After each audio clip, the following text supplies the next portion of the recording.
미용실 가기 전에 드는 생각들.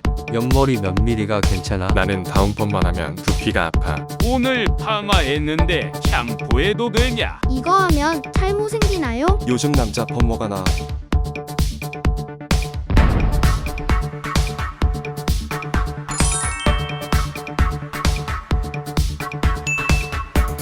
전투모 사이즈 60% 납작 카티는 뭐냐면 적당히 길이 스프 좀 투블럭으로 자르게 되면은 이제 손질을 안 했을 때 조금 파인애플처럼 좀 되는 부분도 있고요.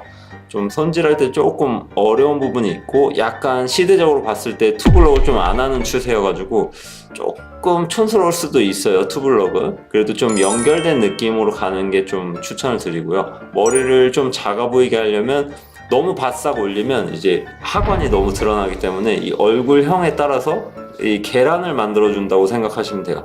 내 얼굴형이 이렇게 넓다 그러면 여기서 요렇게 여기가 넓다 그러면 약간 여기를 살짝 이렇게 빼주시고 그런 느낌으로 전체적으로 계란 느낌을 만들어 주시면 됩니다. 미용실 방문할 때 전날 밤 그 상태로 오셔도 됩니다. 머리 일주일 안 감고 오셔도 되고 뭐 스타일링 풀 스타일링 하셔도 되고 다 이제 어떻게 오셔도 상관없습니다. 펌하고 당일날 샴푸해도 괜찮습니다. 너무 뜨거운 물만 쓰지 마시고요. 샴푸 가볍게 해도 괜찮습니다. 머리 풀린다는 얘기가 있는데 잘 해놓으면 잘 안 풀려요.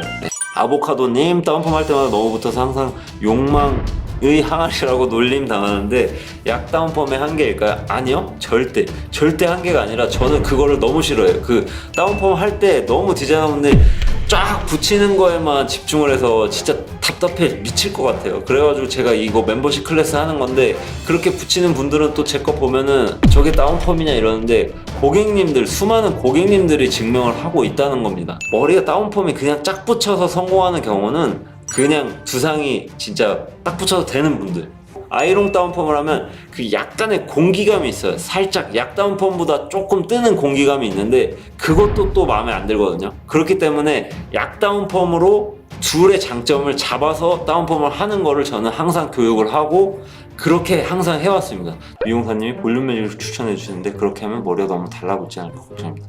아니면 차라리 아이롱 펌을 할까요? 사실 아이롱 펌이랑 볼륨 매직이랑 거의 뭐 비슷하다고 보시면 돼요. 볼륨 매직을 좀 컬을 줘서 하는 게 아이롱 펌이에요. 아이롱 펌은 사실 좀 고난이도 시술이기 때문에 고객님의 모질이 굵은 모질이다 그러면은 추천을 해드립니다. 근데 굵은 모질이면 사실 일반 펌도 충분히 가능하거든요. 그 원하시는 그 느낌이 일반 펌으로 충분히 가능하시고, 근데 모발이 되게 가느다란 모발이다 그러면은 아이롱 펌도 어렵고 일반 펌도 어렵다. 그럴 때는 이제 커트와 잘 결합을 해서 해야 되는데 모발이 가늘다 그때 볼륨 매직을 하면 진짜 아이롱 고수, 열펌 고수가 아닌 이상은 거의 착 달라붙는다고 보시면 됩니다. 고데기나 왁스 스프레이 등 많이 사용하면 탈모와 영향이 있을까요? 고데기를 두피에다가 이렇게 지지지 않는 이상은 전혀 상관없고요. 고데기는 왁스 같은 경우는 동물의 지방으로 많이 만들어요. 근데 지방 성분이 땀을 흘리거나 그랬을 때 두피로 타고 들어가서 그걸 제대로 씻어내지 않으면 두피에 이제 모공에 계속 잔여물이 남겠죠. 그러면 아무래도 염증도 생기고 탈모를 유발할 수 있습니다. 그래서 왁스보다는 스프레이만 뿌리는 게 나은데 스프레이도 마찬가지로 되게 고운 입자로 돼 있잖아요. 그래서 스프레이 같은 경우는 사실 두피 쪽으로 타고 들어가진 않아요. 두피 겉표면 쪽에 딱 묻기는 하는데 이렇게 바로 뿌리지만 않으면 스프레이가 훨씬 낫다라고 저는 생각을 하고요. 스프레이 같은 경우는 땀을 흘려도 이게 타고 들어가는 경우는 거의 없기 때문에 탈모에 거의 영향 없어요. 펌어하는 거 뭐 이런 거 거의 영향 없고 탈모는 스트레스와 유전적인 게 가장 크다고 보면 됩니다. 주님, 컬크림이나 그루밍 토닉 사용하면 머리 감고 자야 하는 컬크림에는 아무래도 약간의 유분 성분이 있기 때문에 머리를 감고 주무시는 게 낫고요. 그루밍 토닉은 그래도 좀 유분기가 없고 산뜻한 느낌이기 때문에 많이 바르시지만 않았으면 굳이 안 감고 자도 괜찮습니다. 그루밍 토닉까지는. 얼빵한 TV님, 두피에 다운펌 하거나 펌하면 항상 두피가 붉게 일어나고 아픈데 그건 왜 이럴까요?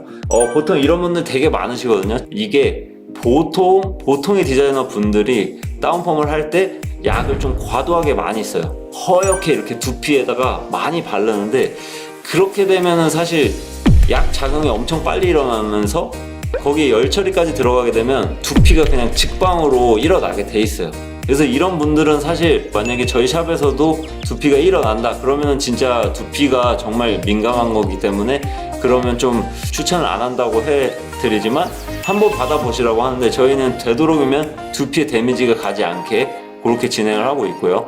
그리고 pH 밸런스나 또 두피 보호제 같은 거를 바르기도 하는데 그거를 발라도 사실 두피에다가 직방으로 그렇게 많이 바르면 pH 밸런스 두피 보호제 다 뚫고 들어갑니다. 약이 그만큼 세거든요. 그래서 약을 잘 바르면 그런 거 다 필요 없이 괜찮게 하실 수가 있다. 긴 얼굴형의 가장 멋있는 옆머리 미리수는 얼마일까요? 제가 긴 얼굴이에요. 긴 얼굴인데 제가 만약에 옆머리 미리를 꽂고 자른다 23mm로 하면은 그래도 얼굴이 길어 보여요. 그래서 그럴 때는 그냥 가위로만 잘라서 하죠. 그래서 만약에 23mm로 해보시고 괜찮다 그러면은 이제 23mm로 딱 고정하셔도 괜찮고요. 근데 18mm로 넘어가면은 조금 이제 옆이 빈약하게 느끼실 수 있어요. 긴 얼굴형이시면 거의 그래요. 거의. 김동헌님, 짧은 머리 할 때 다운펌 주기를 짧게 가져가야 하는데 머리가 상하지 않을까 고민입니다. 짧은 머리 할 때는 아무래도 한 2주만 지나도 되게 굉장히 답답하죠. 막 조금만 떠도 되게 답답하고 또 붙이고 싶고 하는데 되도록이면 3주를 지켜주시는 거를 저는 좀 추천드리고요. 2주에 한 번씩 하시는 분들도 있어요. 근데 제가 말려요. 맨날 2주에 한 번씩 하지 마시라 하는데 사실 2주에 한 번씩 했는데 두피가 괜찮다 그러면 2주에 한 번씩 하셔도 돼요. 그래서 주기를 한번 줄여보시고 문제가 되지 않는다 그러면은 2주에 한 번씩 하셔도 됩니다. 그리고 다운펌을 할 때 피에 최대한 닿지 않게 잘 바르면 2주도 괜찮습니다. 찬민임님, 다운펌 하면 머릿결 손상이 많이 있나요? 2달에 한 번이면 무조건 괜찮아요. 거의. 그리고 머릿결 손상 거의 없어요. 거의. 그러니까 하기 나름인데 약을 잘못 바르면 엄청 손상되고 막 갈라지고 끊어지고 하는데 제대로 타임만 지켜주고 터치만 제대로 하면 손상됐다라고 절대 느끼지 않습니다. 예. 염색 후 펌해줬나요? 펌하고 염색하는 게 맞나요? 보통은 염색을 하고 나서 펌을 하면은 염색이 딱 특정 색깔을 원하는 게 있다. 그러면 염색하고 펌을 하면 그 특정 색깔이 좀 빠져요. 그래서 정확한 그 색깔을 원한다 그러면 펌을 하고 염색을 하시면 되고요. 펌하고 염색해도 풀리거나 그런 거 거의 없으니까 그거는 상관없습니다. 그래서 펌을 하고 염색하셔도 되고 그리고 만약에 특정 색깔이 아니라 그냥 어느 정도의 그 톤만 맞추면 된다 그러면 염색을 하시고 나서 펌을 해도 되는데 색깔이 약간 이제 외국인들 좀 잿빛 색깔로 살짝 바뀌어요. 정확한 색깔을 원하면 이렇게 하시면 됩니다.